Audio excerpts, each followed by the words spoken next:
Hi எல்லாருக்கும் வணக்கம். Welcome to Dhana's Fusion. நம்ம இன்றைக்கி புதுமையான முறையில் ஒரு பாயாசம் ரெசிபி பார்க்க போகிறோம். தாமரை விதை வச்சு இந்த பாயாசம் செய்ய போகிறோம். இது ரொம்ப டேஸ்டியாகவும் ரொம்ப நல்ல ஹெல்த்தியானது கூட.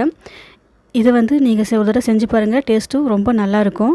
இப்போ தான் நம்ம சேனலுக்கு வரீங்கன்னா சப்ஸ்கிரைப் பண்ணிட்டு பாருங்கள். அப்போ தான் நான் போடுற வீடியோ உங்களுக்கு உடனுக்குடனே வரும். இப்போ வாங்க வீடியோக்குள்ளே போய் இந்த தாமரை விதை ரெசிபி எப்படி பார்க்கலாம். இப்போது ஒரு கடாயை வச்சுக்கோங்க. ஸ்டவ் ஆன் பண்ணிவிட்டு இப்போது இந்த கடாயில் சூடானதுக்கப்புறமா 1 கப் அளவுக்கு தாமரை விதையை இது கூட சேர்த்திட்டு இது நல்லா வறுபட்டு வரட்டும். அது வரைக்கும் நல்லா ஃப்ரை பண்ணுங்கள். இந்த தாமரை விதை இந்த அளவுக்கு வறுபட்டு வந்ததுக்கப்புறமா இதில் இருந்து ஒரு கால்வாசி அளவுக்கு மட்டும் ஒரு மிக்ஸி ஜாரில் எடுத்து போட்டுக்கோங்க. மிக்ஸி ஜாரில் போட்டுட்டு இதை நல்லா பவுடராக அரைச்சி எடுத்துகிட்டு வந்துடலாம். இப்போ மீதியை ஒரு பவுலில் போட்டு எடுத்து வச்சுருங்க. இப்போது அதே கடாயிலே 2 டேபிள் ஸ்பூன் அளவுக்கு சேமியாவை போட்டுட்டு நல்லா வறுத்து எடுத்து வச்சுக்கோங்க. அவ்வளோதான். இப்போது பால் காய வச்சுக்கலாம். பால் சூடு பண்ணதுக்கப்புறமா ஒரு பவுலில் ஊற்றிட்டு இப்போ நம்ம பாயாசம்லாம் ரெடி பண்ணிடலாம். பாருங்கள், பாயாசத்துக்கு எல்லாமே ரெடியாக இருக்குது. பவுடரும் ரெடி பண்ணி ஒரு பவுலில் போட்டு எடுத்து வச்சுருக்குறோம். இப்போ நம்ம பாயாசம் பண்ண ஆரம்பிக்கலாம். இப்போ ஒரு பாத்திரத்தில் பால் எவ்வளோ பாயாசம் வைக்கிறீங்களோ அந்தளவுக்கு பால் சேர்த்திக்கோங்க. நான் 1/4 லிட்டர் அளவுக்கு பால் சேர்த்திருக்கிறேன். இப்போ பால் காய்ச்சி ஊற்றுனதுனால இப்போது இது சூடாக இருக்குது. அதனால் இப்போ நம்ம வறுத்து வச்சது 2 டேபிள் ஸ்பூன் அளவுக்கு சேமியாவையும் போட்டுடலாம். போட்டுட்டு இதை நல்லா கலந்து கொடுங்க. இது நல்லா வெந்து வரட்டும் இந்த சேமியா.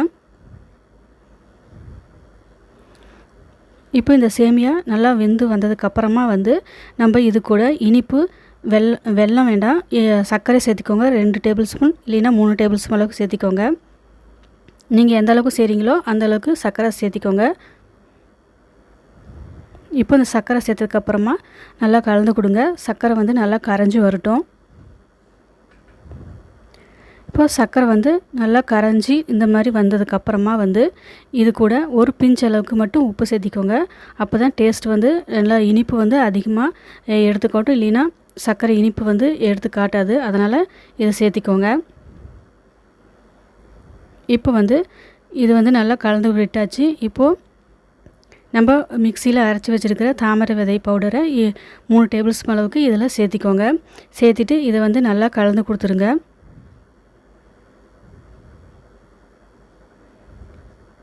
இப்படி நல்லா கலந்து கொடுத்துருக்கோங்க.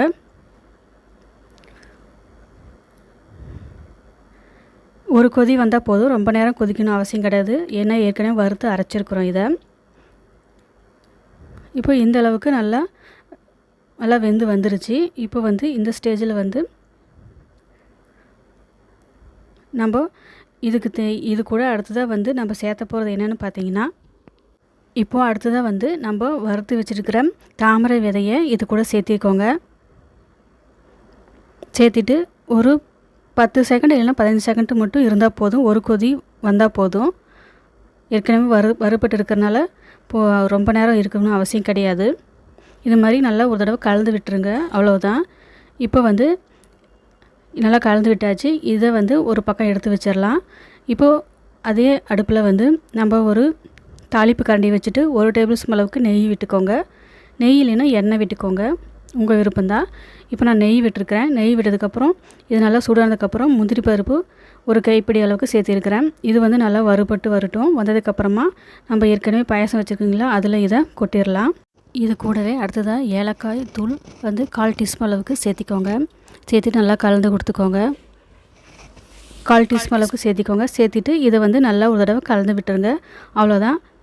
இப்போ நம்மளுக்கு சூப்பரான டேஸ்ட்டில் தாமரை விதை பாயாசம் ரெடி ஆயிடுச்சு. ரொம்ப ஹெல்த்தியானது கூட, ரொம்ப நல்லா டேஸ்டியாகவும் இருக்குது. நீங்களும் ஒரு தடவை இது ஒரு தடவை செஞ்சு பாருங்கள். டேஸ்ட் ரொம்ப பிரமாதமாக இருக்குது. இப்போ வேறு ஒரு பவுலில் இப்போ ட்ரான்ஸ்ஃபர் பண்ணிக்கலாம் நம்ம இந்த பாயாசத்தை. இந்த வீடியோ உங்களுக்கு பிடிச்சிருந்தா இதே மாதிரி நீங்களும் இந்த பாயாசம் வச்சு என்ஜாய் பண்ணுங்கள், கமெண்ட் பண்ணுங்கள். நாளைக்கு இன்னொரு சூப்பரான வீடியோவில் பார்க்கலாம். நாளைக்கு இன்னொரு சூப்பரான வீடியோவில் பார்க்கலாம். தேங்க்யூ ஃபார் வாட்சிங்.